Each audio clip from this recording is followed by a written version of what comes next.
Então, pessoal, nós vamos começar já já, mas antes eu quero dar uma notícia para vocês do nosso encontro que vai acontecer no dia 26 de abril, a partir das 9 horas, aqui no JEP e online, tá? Vai ser sobre a sexualidade, o tumulto das diferenças. É um evento preparatório para o 30º Congresso da FEBRAPS, que vai acontecer em outubro. Então, nós temos já bastante pessoas inscritas. Quem quiser participar presencial aqui no JEP, se apresse, tá? Senão, só vai ter a possibilidade de participar online, tá? Então, nós estamos contando com a presença de vocês também. E agora nós vamos dar sequência para conversar sobre este filme, que é bem diferente do que habitualmente a gente costuma assistir, né?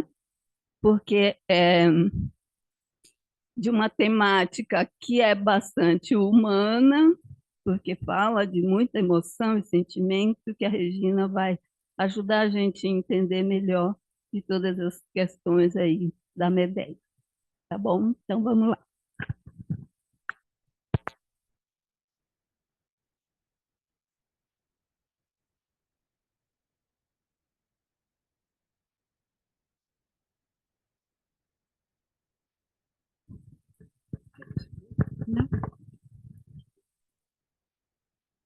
É, mexe muito com a gente por tudo que a gente vem para assim chocar mesmo, né?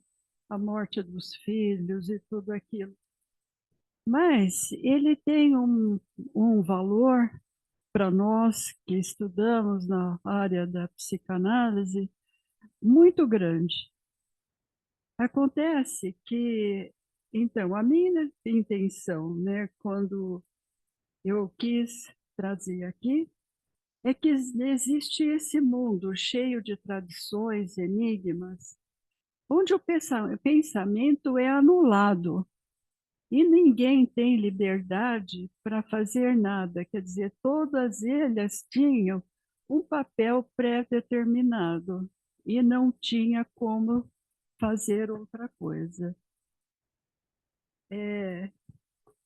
Eu fiquei muito impressionada de ver, por exemplo, numa dessas tradições, aquele rapaz que foi imolado logo no começo do filme, a sensação de felicidade que ele tinha de morrer.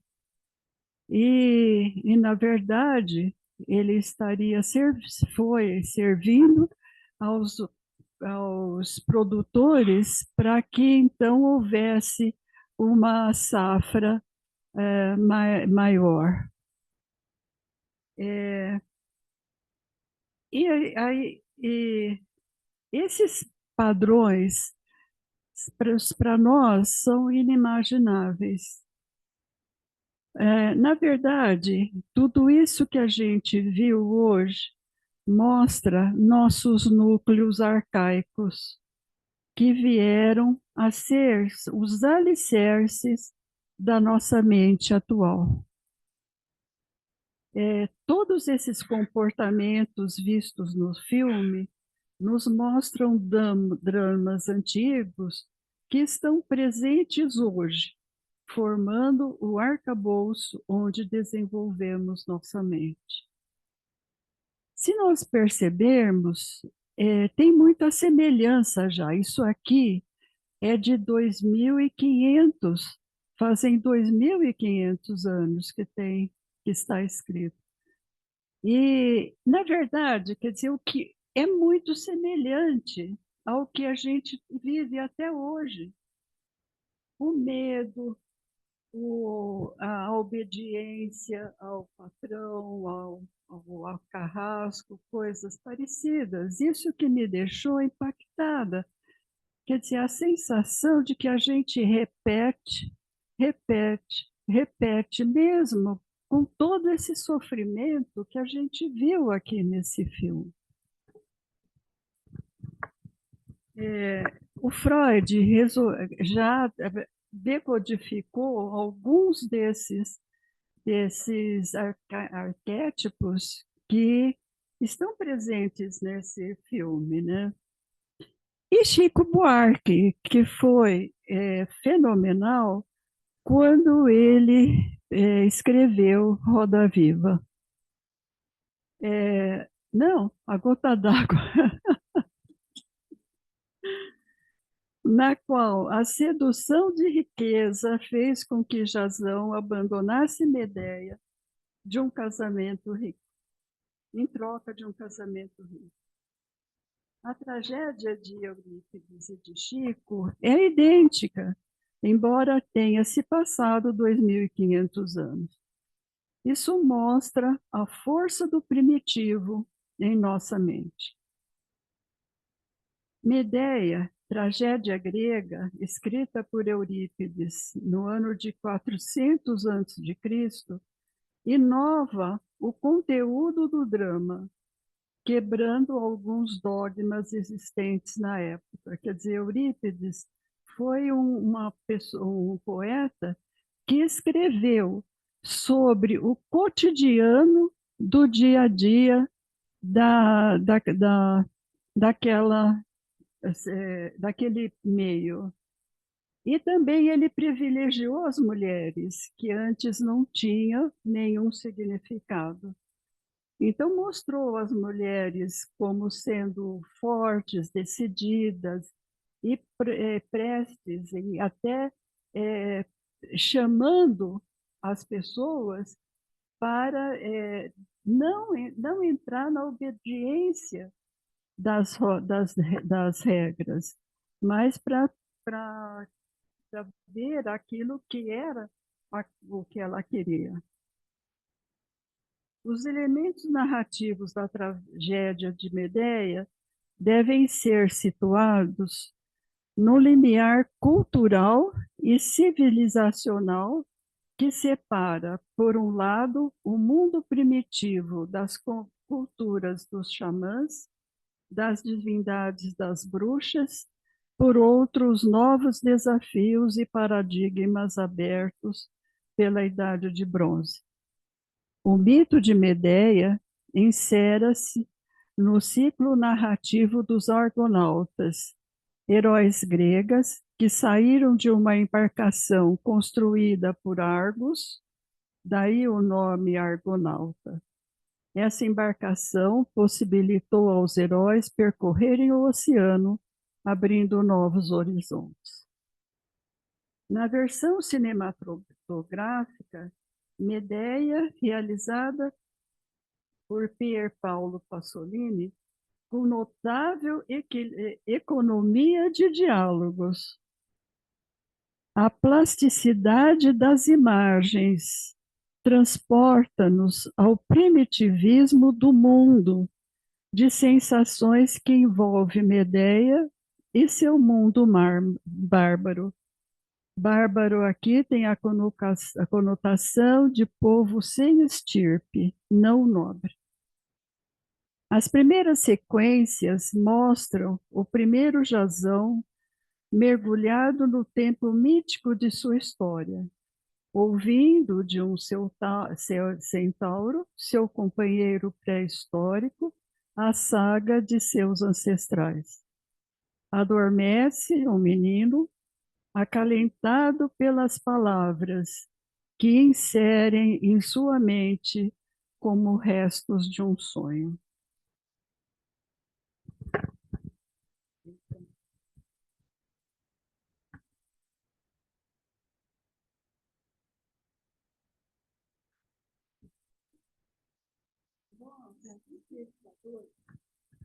Frente às imagens, sem diálogos, somos obrigados a deixar a nossa intelectualidade e sonharmos, nos contaminando com esse mundo bárbaro e assustador, por ser desconhecido e, no entanto, tão presente.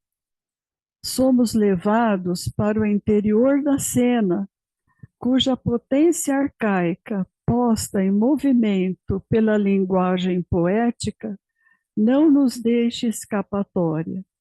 Nosso espírito é obrigado a aí se reconhecer. A gente sente uma emoção muito maior do que uma coisa menos filogenética, né? Cada cena manifesta claramente que as criações pressupõem uma atmosfera cultural e uma sociedade determinada, a qual o poeta se dirige. Por outro lado, ajuda a esclarecer a nova forma humana de luta por abrir um caminho e a coloca diante dos olhos dessa sociedade como a forma ideal de existência. O império é do primitivo cultural, onde o indivíduo busca um lugar. Nessa tragédia, o poeta introduz problemas desconhecidos do mito original e escolhe a bárbara Medeia, que mata os filhos, com o intuito de ultrajar o marido infiel, para mostrar a natureza elementar da mulher, livre das limitações da moral grega. Medeia figura numa situação que transborda o terreno da lei, não porque a heroína da tragédia irá transmiti-la, mas porque jamais a conheceu. Medeia desafia a sua condição de bárbara e plebeia, mas mesmo sustentada pelo amor de Jasão, condena-se com seus filhos à ruína. A morte, como solução, é o elemento sempre presente na narrativa. E Medeia, vista por Eurípides, mistura os aspectos primitivos com os culturais, quando decide pela morte dos filhos. Obediência ao destino e rompimento com a tradição, de deixar a conhecer para ser agente de seu destino. Minhas amigas, minha decisão já está tomada. Matar meus filhos e fugir deste país. Não quero, pela minha demora, abandoná-los aos golpes de uma mão inimiga. De todo jeito, eles estão condenados. Já que é assim, sou eu que vou matá-los. Eu lhes dei a vida. Arme-se meu coração. De que serve hesitar para realizar esse ato tão terrível, inelutável? Vamos, minha mão, minha audaciosa mão, pegue a faca, vamos até a barreira que se abre para a vida maldita. Não te enfraqueças. Esquece que esses meninos são teu bem mais caro, que tu os puseste no mundo. Esqueça por um curto instante, chorarás depois. Tu os matará, e contudo tu os ama. Ah, pobre mulher que sou. Medeia é uma mulher fálica. Ela tem poder pessoal que a torna corajosa, ousada, que luta por aquilo que quer sem medir crime ou castigo.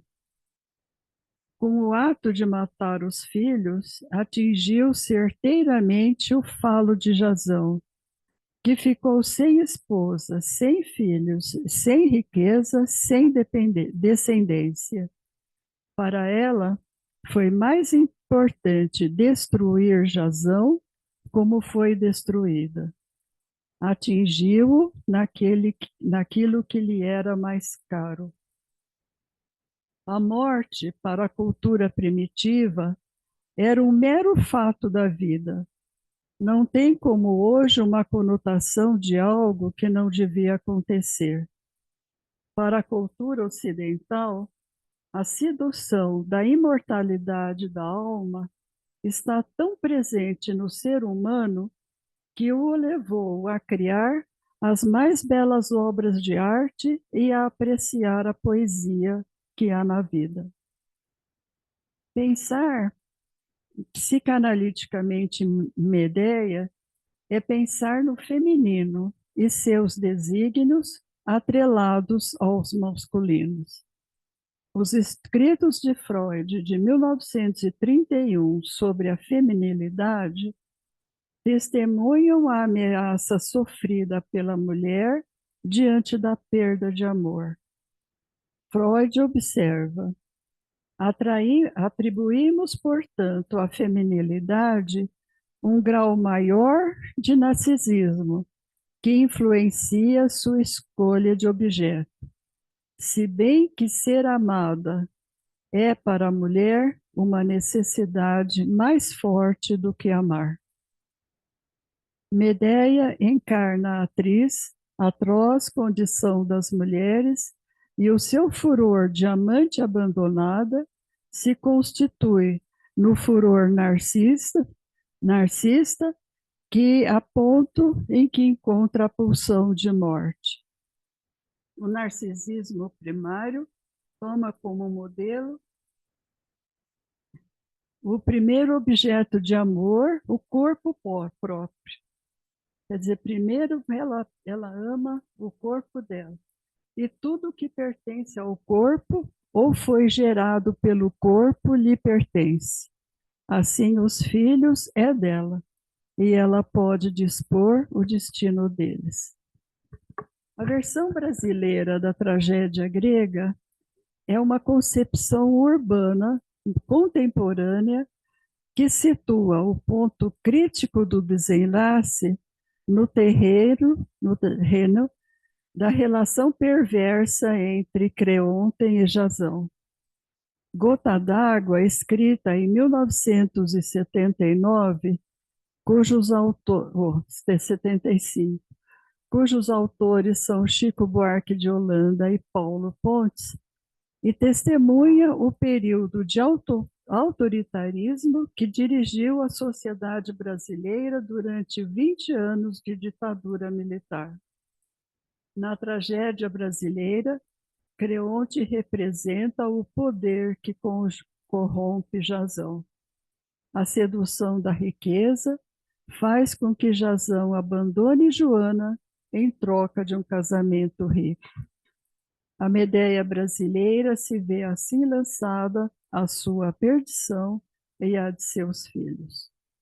Na tragédia grega, é na tradição, no destino que determina o desfecho de Jasão com Medea. Porém, o drama feminino é o mesmo, a mulher abandonada. Nesse paralelo entre a tragédia brasileira e a grega, podemos aproximar o poder de Creonte com o poder do destino que vaticina. Nenhum casamento regular pode unir um grego e uma bárbara, por mais alta que seja a linhagem desta. As crianças nascidas de tal união serão sempre bastardas. Esta é a lei desafiada por Medea, que enfim caiu nas malhas dela. O filme de Pasolini estreou em 1969 e deve ter servido de inspiração para a peça Gota d'Água, que estreou em 1975. Na época, o filme foi rodado, os efeitos técnicos cinematográficos eram precários. Todo o cenário era construído e todos os figurantes eram pessoas. Isso mostra a grandeza de se filmar um filme assim.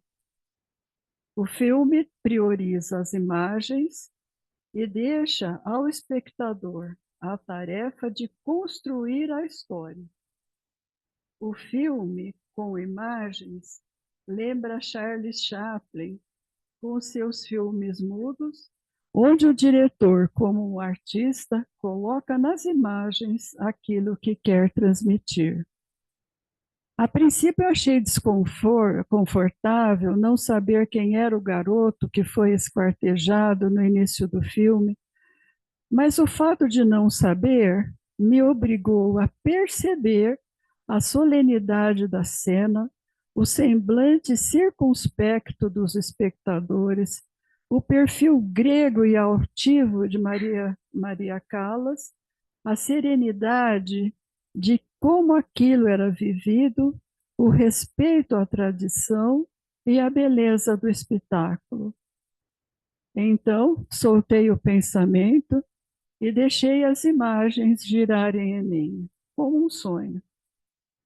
Isso me satisfez.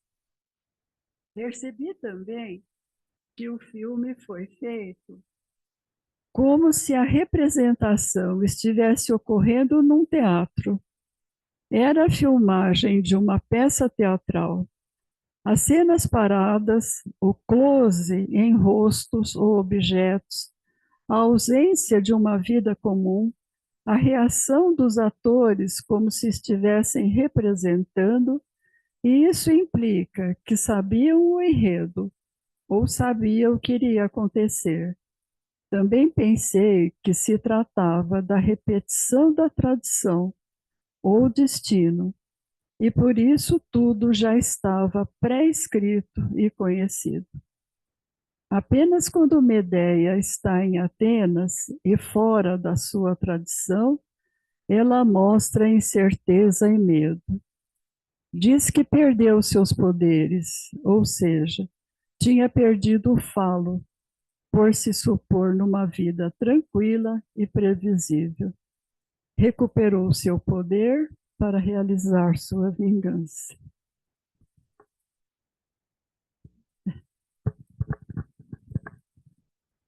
Deu para acalmar um pouquinho.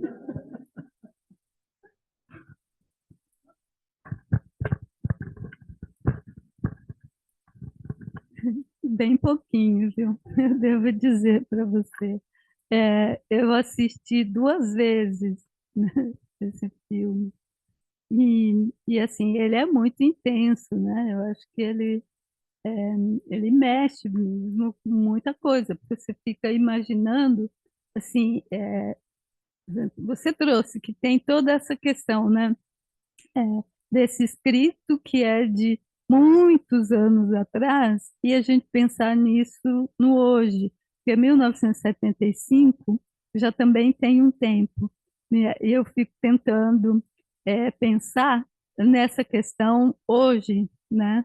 É, e até essa semana a gente teve uma conversa de um livro da Helena Ferrante, que chama A Filha Perdida, e que fala do papel da mulher. Não sei se alguém conhece, né?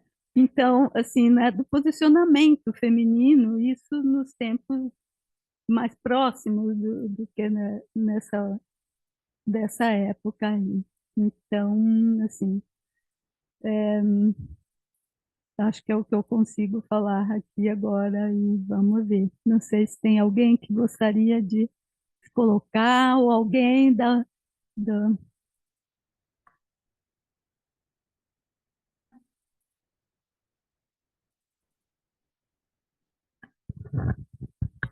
Eu queria tirar uma dúvida com vocês, com a Regina. Teve um momento que ela mandou as crianças levarem, pôs aquela coroa de flores, tá? E depois repete uma cena idêntica. Naquela primeira, ela pega fogo, ela sai correndo, gritando. Ela imaginou ou desejou, não sei se ela tinha uma força.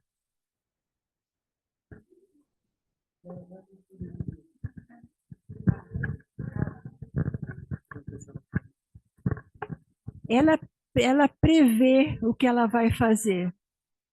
Você viu, também tem uma cena, ela vê o Jazão entrando para roubar o velo de ouro. Na verdade, ele não entrou. Foi ela que foi correr atrás dele, né? E, na verdade, a Medeia, ela conhecia Jazão já de dessas, sei lá, premonições dela. E ela já estava apaixonada por ele. E você viu também que ela demorou para concluir o plano que ela ia fazer para tirar o velo de ouro e entregar para o Jasão. Quer dizer, ela planejou todos o que ela ia fazer, inclusive a morte do irmão. E a morte do irmão significa o seguinte: ela sabia que o pai ia atrás dela. E quando ela percebeu, até intuitivamente, que o pai estava perto deles, ela mata o rapaz, esquarteja o rapaz e vai jogando um pedaço do corpo dele ao longo da estrada, e o pai é obrigado a recolher todas essas peças, porque o pai precisa enterrar o menino, o filho. Se ele não enterrasse o filho, tradicionalmente, o filho ia ficar, talvez, sei lá, amaldiçoado pelos deuses. Então, ela teve que brecar o pai matando o filho, o irmão.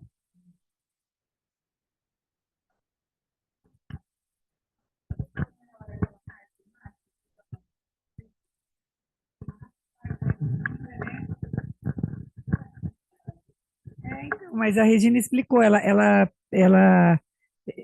pensou naquilo, ela pensou de fazer alguma coisa assim, e que no final a menina se joga, né? Não foi fogo. Então a cena antes foi um pensamento dela, né? É.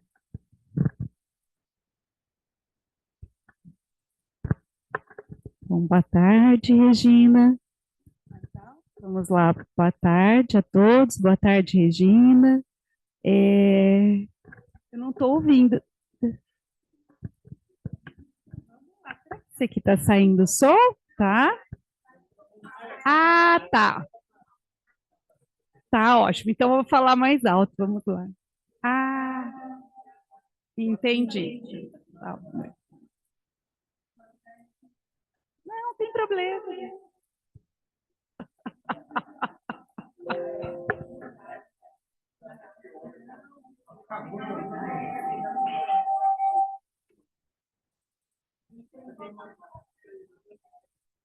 Não falou alto, não. Vamos lá. Agora eu entendi como funciona, mas vamos lá. Bom, Regina, é um prazer estar te ouvindo novamente, né? Acho que fazia um tempo que eu não vinha aqui para os cines, então estou me sentindo assim, reencontrando pessoas muito queridas. E gostaria de dizer que a sua fala acalentou, né, o coração, porque é um filme que, assim, ele conta a história da Medeia, né, que é da mitologia grega, né, e pegando o gancho aqui da fala, ela tinha mesmo o poder da previsão, né? Então ela previa algumas cenas, né? E planejava. Eu fiquei pensando na distância disso, né? Tão chocante. Mas eu fui fazendo um paralelo com aquilo que a gente vê do primitivo mesmo nos dias de hoje, né? Então, assim, eu lembrei de uma cena de uma paciente, por exemplo, que ela queria cozinhar os filhos. Ela tinha dois bebês, né? Ela foi internada, enfim, lá na ala psiquiátrica, e ela foi internada porque ela dizia: Adriana, eu peguei, tinha dois filhos gêmeos, né? E eu queria cozinhar um deles. Então, eu preparei o caldeirão, né? E a hora que eu estava indo para cozinhar, meu marido chegou. Então, eu fico pensando, é distante, talvez, daquilo que a gente está habituado a viver, né? Lembrei de uma outra cena, de uma outra situação, em que eram dois irmãos e um deles precisava de um transplante de rim. E ele matou o irmão e ele tirou o rim. Então, assim, eu olho e falo assim, né? Como são situações que, assim, elas estão distantes, parece, né? De um universo que é um universo, talvez, de uma parte, né, da sociedade, né? Porque tem uma outra parte em que, assim, a gente brinca, fala assim, é o mundo cão, né? E eu acho que o Freud ele é muito sábio, né? E gostei muito das suas palavras na hora que você diz assim, o quanto que isso estruturou nosso psiquismo, né? Porque assim, se a gente for trazer para um nível diferente, a gente atende pessoas que, mulheres traídas, que elas querem vingança e sangue, né? Então não precisa matar os filhos, mas pode colocar os filhos muito contra o pai, né? Alienação e tudo mais. Então, eu fiquei pensando que filme impactante inicialmente, né? Mas depois eu fico pensando, acho que ele é impactante porque ele está muito próximo, né? A impressão que eu fico é que está muito próximo, assim, ele é muito atual, como você diz, né? Depende da camada, né? Não sei, fiquei com essa impressão, queria fazer esse comentário. Muito obrigada. Enquanto eu quero me inscrever também.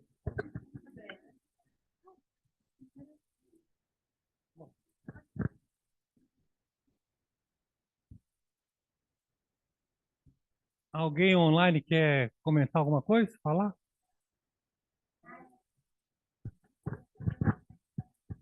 Eu gostaria Eu- de falar um pouquinho, tá bom? Pode ser? Ah, tá mudo. Sei, tá mudo. Estamos ouvindo. Luiz, tá mudo o meu telefone aqui. Vocês estão me ouvindo agora? Não, ouvindo. Ah, tá. Não estava mudo. Então, Regina, olha, primeiramente eu quero te dizer o seguinte: foi fantástica, está sendo fantástica a apresentação, né, desse filme, a sua fala, e, primeiramente, também é um prazer estar com todos vocês aqui, né? E eu gostei muito da sua fala, poética, sensível, profunda, muito gostoso ouvir você, e melodiosa também, e com conteúdo muito profundo em relação à tragédia como todo e também a especificidade do assunto, né? Da questão da Medeia. Então, eu fiquei empolgada, não é? E eu me lembrei que em 2023 na, teve um webinar da diretoria regional sobre arte e psicanálise. E eu, então, escrevi sobre a questão da Medeia, né? E eu achei interessante que me surgiram algumas ideias que eu fui colocando, né? Assim, eu vou só falar um pouquinho do que eu coloquei de início e depois eu quero ler um poema, não é, de um autor, não é, muito antigo, não é, que é do La Fontaine, sobre a questão do amor e da loucura, tá? Então eu fiquei pensando assim, que o amor e a loucura, eles são para mim ferramentas de construção e destruição. Eles se unem, eles se atracam, se separam, e as relações de ambos com a loucura me evidenciam um patrimônio em relação à nossa herança filogenética, né? E aí eu fiquei refletindo sobre esse assunto e me deu assim uma vontade de ver um pouco na questão poética como é que seria isso lá nos primórdios, né? E esse autor, o La Fontaine, não é? Ele deu início a uma discussão que eu estava fazendo que eu achei muito interessante. Ele tem uma poesia que chama Loucura e o Amor, né? E aí ele diz assim: no amor tudo é mistério, suas flechas, sua aljava, sua chama e sua infância eterna. Mas por que o amor é cego? Aconteceu que um certo dia, o amor e a loucura brincavam juntos. Aquele ainda não era cego. Surgiu entre eles um desentendimento qualquer. Pretendeu então o amor que se reunisse para tratar do assunto o conselho dos deuses. Mas a loucura, impaciente, deu-lhe uma pancada tão violenta que lhe privou da visão. Vênus, mãe e mulher, pôs-se a clamar por vingança, aos gritos. E diante de Júpiter, Nêmesis, a deusa da vingança, e todos os juízes do inferno, Vênus exigiu que aquele crime fosse reparado. Seu filho não podia ficar cego. Depois de estudar detalhadamente o caso, a sentença do tribunal, do Supremo Tribunal Celeste, consistiu em condenar a loucura a servir de guia para o amor. Eu achei, assim, esse poema bastante interessante, né? Porque não tem como, né? Estão sempre juntos. O amor, a loucura, a tragédia e também tudo que é constituído e mais desenvolvido na condição humana. Então, teria muito mais para falar, mas eu acho que outras pessoas também estão interessadas, né? E muito obrigada pelo seu texto, pela possibilidade de estar aqui hoje com os amigos. Um grande abraço. Obrigado, Elta. Bom, eu queria fazer um comentário do seguinte. Primeiro, do filme. O filme, eu achei que até um certo pedaço, ele praticamente não tem palavras, né? É ação, né? E isso é bem antigo do ser humano, né? Onde talvez nem existissem quase palavras, né?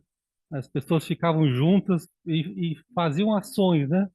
E então achei isso muito interessante, porque a gente está acostumado nos dias de hoje muito com as palavras, né? Tudo muito verbal, assim, né? Sim.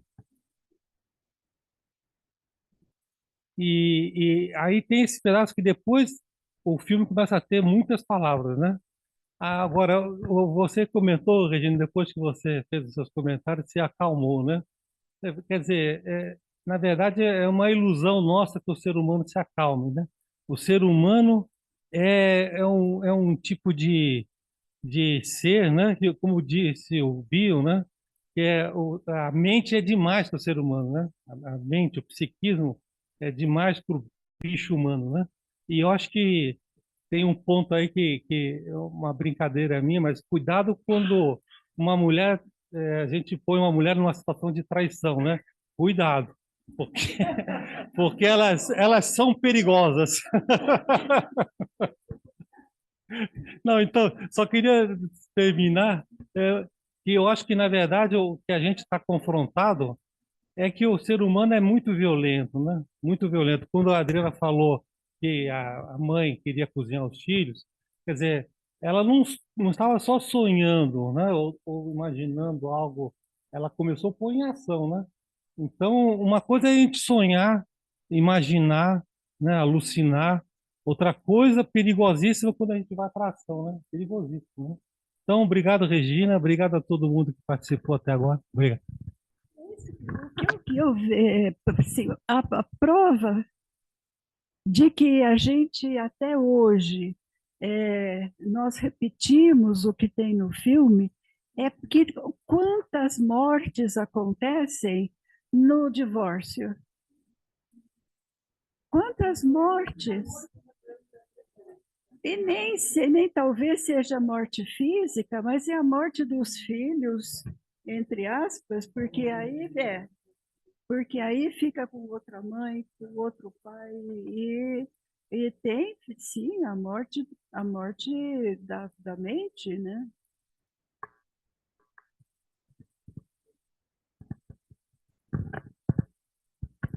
Eu gostaria de fazer um comentário que eu acho que pode também trazer como uma contribuição para a gente localizar o seguinte.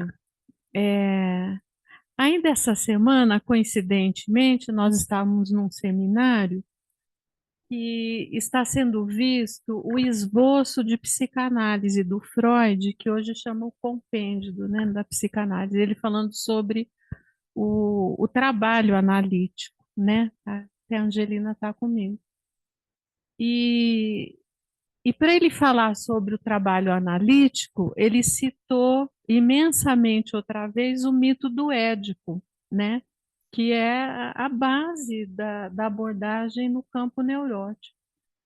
Então, antes dele rever o mito do Édipo, ele faz uma preleção sobre usar a questão e o conhecimento dos mitos para compreender muitas questões psicanalíticas. Então, ele vai falar por que que ele faz essa transposição, né? Então, ele fala o seguinte, mais para o mito do Édipo, mas serve para todos os outros mitos gregos. E ele diz assim, o teor dos mitos gregos é a transposição do mundo de fantasia das crianças para uma suposta realidade. Então, eu acho assim muito esclarecedor que muitas coisas que a gente vê no relato, nos filmes, é a captação do que se passa no mundo infantil, que é fantasmagórico, né? As crianças têm esse pensamento que você vai vendo no filme, quer dizer, a pessoa se aborreceu imensamente com alguma coisa, ela pensa em matar e esquartejar, né? Então, essa é a base da Constituição e que espera-se que tenha uma evolução, né? E passe para o mundo adulto. Nem sempre passa, muita coisa escapa, né? Mas eu acho que é importante isso, falar do mundo infantil e a transposição que é feita nessas histórias que para nós acabam sendo muito esclarecedoras, né? Qualquer mãe teve essa fantasia que a Adriana contou, né? Tá?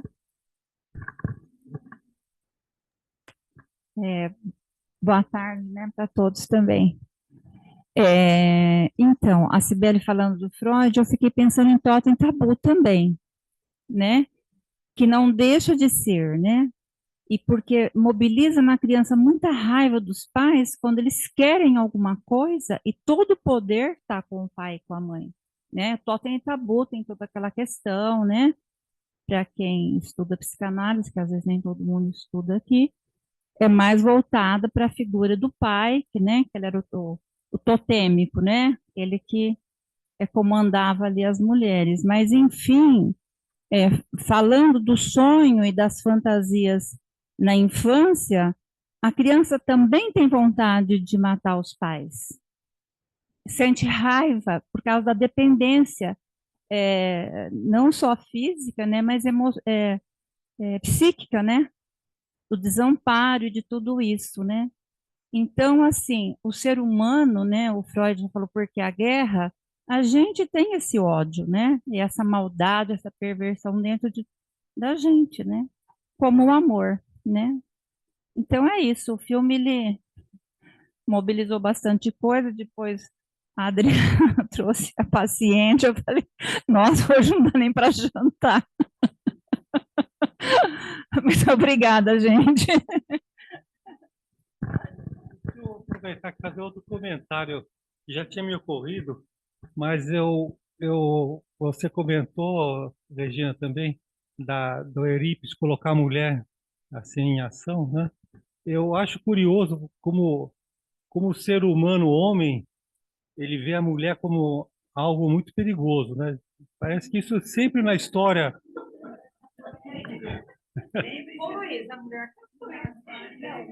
na história humana, a mulher sempre que carrega os perigos, né?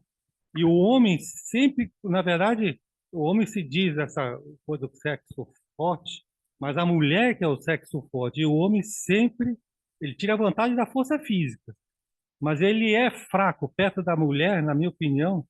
Eu acho o homem bem fraco e a mulher realmente é perigosa no vértice do homem. Vocês têm muito poder, né? Quer dizer, eu estou falando aqui numa sala que tem 98% da mulher, né? Mas eu acho isso curioso, isso, a cultura, né, carrega muito a mulher como algo perigoso, né? Ela manipulou o Chazão o tempo todo, né? Porque foi ela que deu o tal do velo de ouro para o Chazão, né? Ela deu.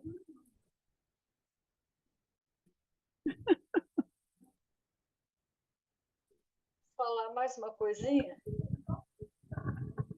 Eu não estou ouvindo.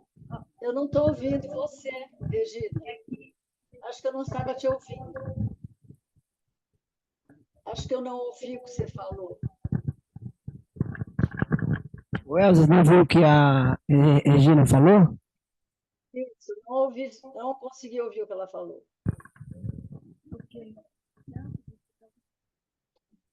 Ah, Agora, né? eu não me lembro. Mas tudo bem. Não tem importância. Eles estavam falando que a mulher, na verdade, ela é mais importante, ou quer dizer, é mais perigosa, né, do que o homem. E eu estava dizendo que a Medeia, ela manipulou o Jazão o tempo todo, né? Ela não foi pela força, como era a tradição, que tinha que ser assim, assim. Ela foi pela inteligência, ou pela sedução, mas ela manipulou o Jazão o tempo todo. Pelas artimanhas. Então, acho que alguém me perguntou, não sei se foi o Leonardo, sobre a referência do poema que eu citei. Acho que foi ele que me perguntou, não é? Esse poema, não é, da loucura, está no livro Os Melhores Contos de Loucura, Amor e a Loucura. Melhores Contos de Loucura, que é de escritores criativos e devaneio também. Não, esse é do Freud. Então, esse aqui é do Costa FM, eu não sei qual que é o nome, primeiro. O Amor e a Loucura, não é? Contos de Loucura, esse é o livro. Editora Ediouro. Não sei quem foi que me perguntou, e eu não sou muito hábil para responder aí no chat. Tá? Oi, Elza, fui eu. Foi o Leonardo mesmo. Obrigado, viu? Tá bom, você anotou aí? Sim, sim. Então tá bom, Muito obrigado. eu que agradeço.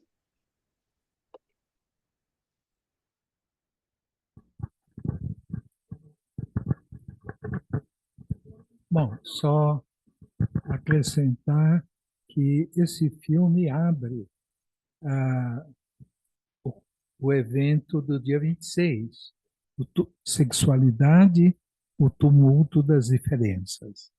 Eu acho que esse filme é o introdutório para já esse acontecimento do evento, né? E mostra as imagens muito fortes que permite assim muitas em busca de muito significado, mas é como nós estamos vendo, o mito ele é presente dentro de nós até hoje, em cada um de nós. Né? Mas isso então. Então vamos considerar, Sibeli, que já começou sexualidade. Tá bom.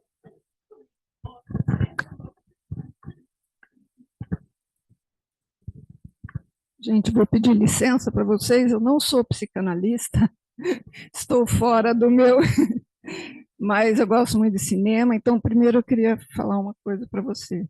Tem um livro de um linguista, que eu gosto muito, se chama Mulheres, Fogo e Outras Coisas Perigosas. E outras coisas perigosas. Women, Fire e Other Dangerous Things. Então, essa é uma coisa. É a maneira que os homens veem as mulheres, né? Nós vivemos numa cultura patriarcal e causamos medo. E ela é uma maga, né? Ela é uma bruxa.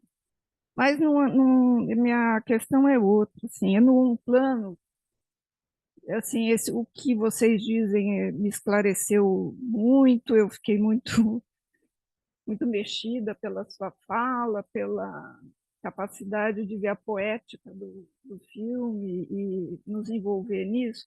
E aí eu pensei no Pasolini. que é o autor, né, é o diretor do filme, e que no recorte que ele fez, e dele fazer isso em 1969, e ele ser um homem gay e super edipiano. Então, essa Medea, ela está permeada. O Pasolini gosta de conflito. Ele, né, por exemplo, Teorema, ele trabalha em cima do conflito. Ele sempre trabalha essas questões disruptivas, né? E eu fico pensando que talvez eu pudesse levar alguma coisa daqui, né, se a gente pensasse um pouco no fato do Pasolini ser tão edipiano e trabalhar essa mãe, e ela é uma mãe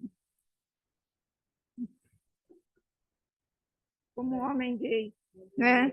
Como um homem gay. Eu acho que ela é fálica, ela é santa, mas ela é fálica, tem um monte tem uma dialética aí, né?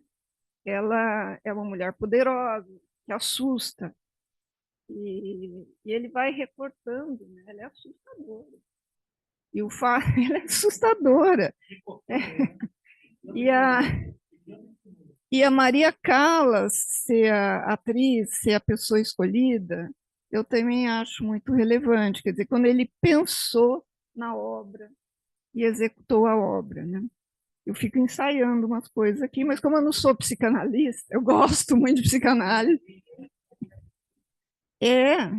Né? E não só isso, né? Uma mulher da fala, né? Uma mulher poderosa, naquela época amante do Onassis, que depois vai ser traída pelo Onassis, com a Jack Kennedy, vai perder o lugar dela. Então, eu achei muito que tem outras camadas, né? Oi? Morreu, ela morreu, que eu acho que é um outro lado disso aí. Eu acho que ela morreu, talvez, de paixão também, né? De ser rejeitada, de rejeição, né? Que é a temática daí, né? Que é a temática daí, né? Né?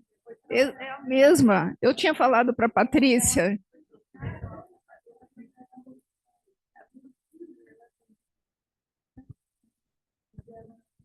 Eu queria saber se alguém tem algum comentário sobre essa questão no Pasolini. A questão da violência no Pasolini também é presente o tempo todo da obra dele e na morte dele também.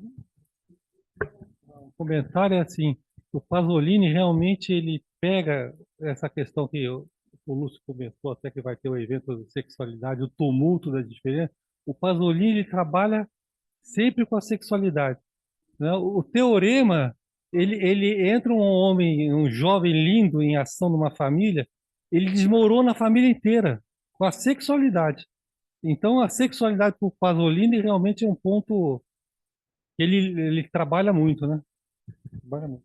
Ele é um homem gay numa Itália patriarcal, né, fascista, saindo do fascismo no final da Segunda Guerra Mundial, né?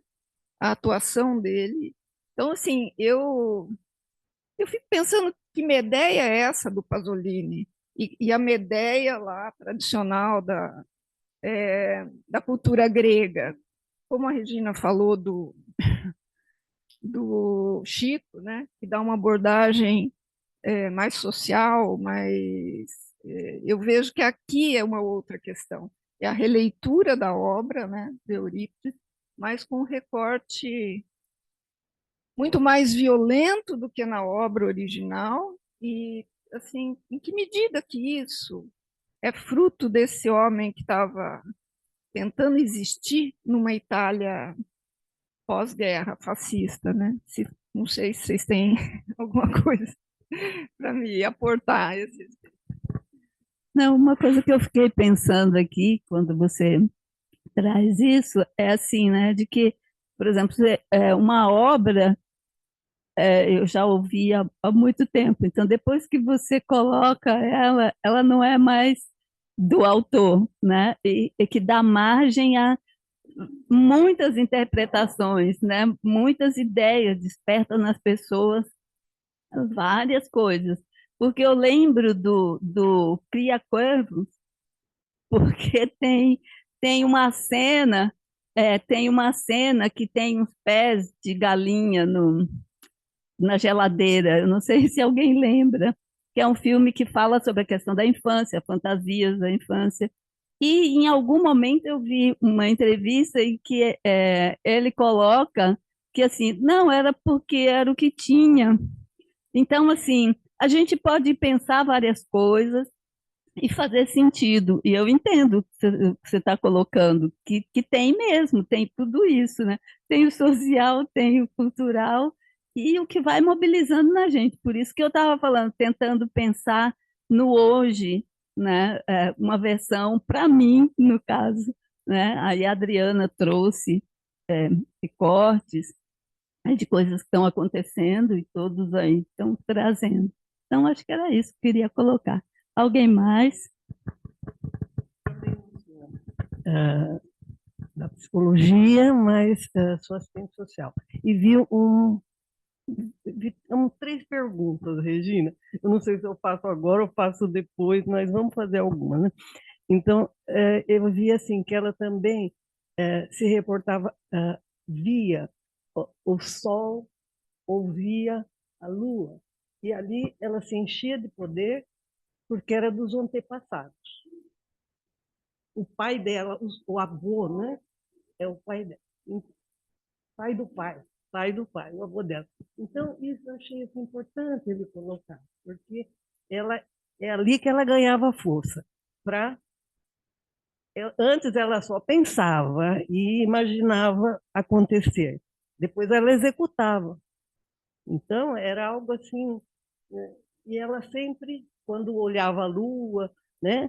Aqui, quando via a lua ou quando via o sol, né? Daí ela se enchia de poder. Esse foi um lado que me chamou a atenção nesse filme muito. Outra coisa, ele faz recortes da cultura, lá, várias culturas, não tem uma cultura só. E por isso chega a nós e dá certo, a gente se encontra. Mas, para a mulher, tem mulher poderosa, como a Medeia, e tem as submissas, que, nossa, né, fica assim, andando atrás das outras, fazendo escravinhas. A gente viu escravinhas que fazia aquela mesa enorme, os homens sentando, comendo aquela mesa maravilhosa, né? E elas que providenciaram aquilo. Depois elas iam na cultura, na roça, elas trabalhavam dia e noite escravinhas. Não, elas iam dormir tão cansadas. Sozinhas, dormiam sozinhas, cansadas.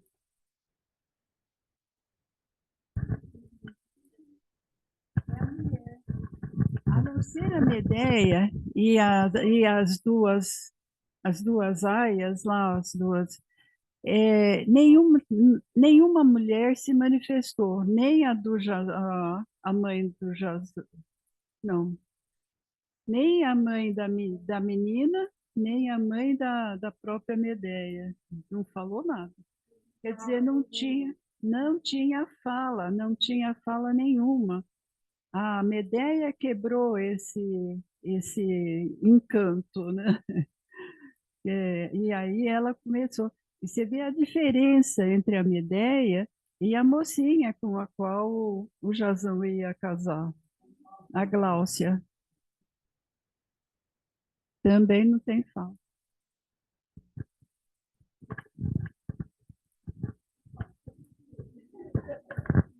Não, é porque ela falou algo que eu achei interessante, né?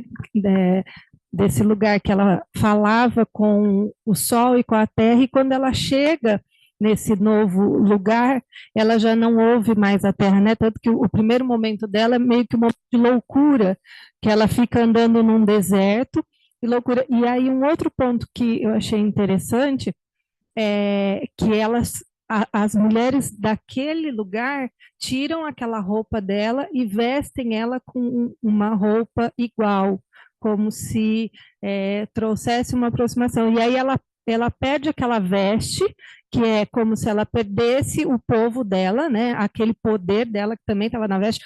E quando ela volta a resgatar esse poder dela de feiticeira e esse poder até transcendental e muito enraizado com a cultura dela, que era essa cultura de realmente ser mais vingativa com as coisas e como você mesmo bem disse, Regina, de ver a morte de uma outra maneira, o sol fala para ela voltar a vestir as suas roupas. Então, eu achei algo a se pensar. Eu não sei o que você quer falar sobre isso. Foi isso mesmo, Andréia. Você viu que até ela com as roupas brancas, eu achei que ela perdeu o poder dela. E as moças tiraram. As moças tiraram, né, a roupa dela e eu achei que ela perdeu um pouco o poder dela.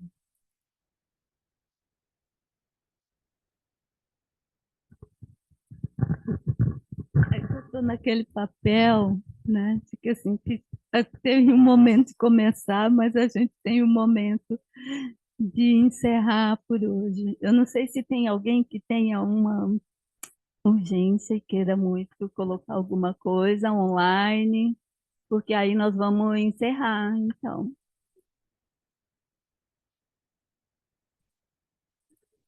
Diga.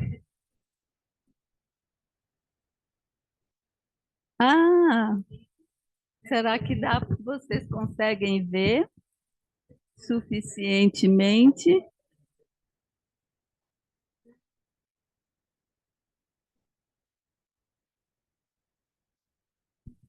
Sim, está dando para ver. Está dando para ver agora? Nítido? E se alguém tiver interesse de ter o cartaz para colocar em algum local, um consultório, em alguma outra atividade, tá bom? Avise para nós e pode pegar aqui no JEP, tá bom?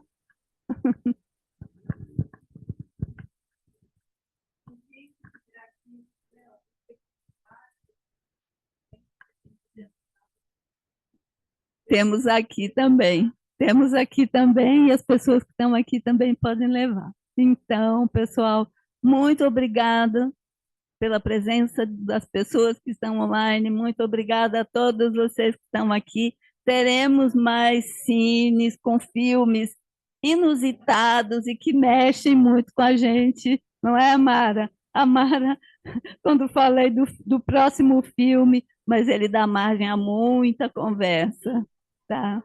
Luciana Sadi, tá? Então, aguardamos vocês. A substância nós vamos comentar no próximo mês de maio, que não vai ser o primeiro sábado, vai ser no dia 12. 10 de maio, desculpa. Tá bom.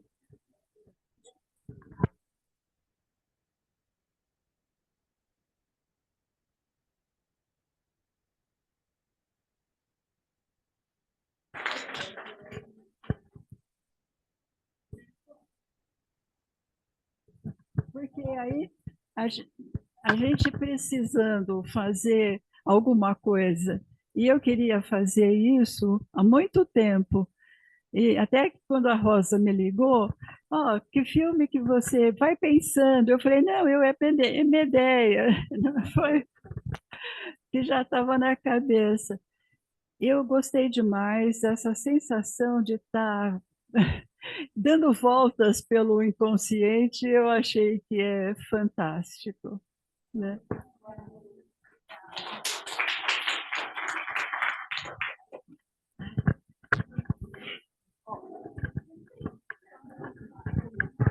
Prontinho, tchau, pessoal. Boa noite a todos.